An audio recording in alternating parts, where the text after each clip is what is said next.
ഏട്ടാ ഞാൻ ഇറങ്ങട്ടെ. നീ വന്നിട്ട് അരമണിക്കൂറില്ലേ ഉള്ളൂ, ഇപ്പൊ തന്നെ പോവാണോ?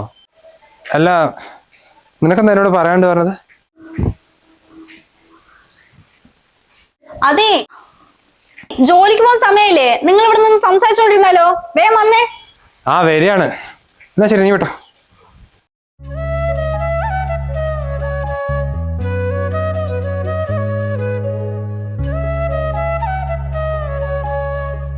കുഞ്ഞിനെയും കൂടി രാവിലെ തന്നെ എങ്ങോട്ടാ? ഞാൻ എൻ്റെ ആങ്ങളിനെ കാണാൻ പോയച്ചി. രമേശന്റെ സ്വഭാവം അറിയാലോ, കുടിച്ചു കഴിഞ്ഞാൽ എന്നും അടിയാ. സത്യം പറഞ്ഞ അടി കൊണ്ട് മതിയായി. ഇനി ഇവിടെ നിന്ന് ചിലപ്പോ എൻ്റെ കുഞ്ഞിന് അമ്മയില്ലാതായി പോവും.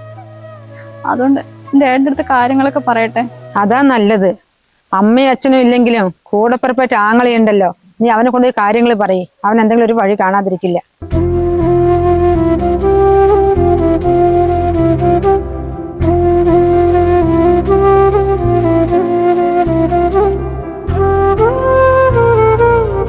ഇനി നമ്മൾ എങ്ങോട്ടാണ് പോവുക?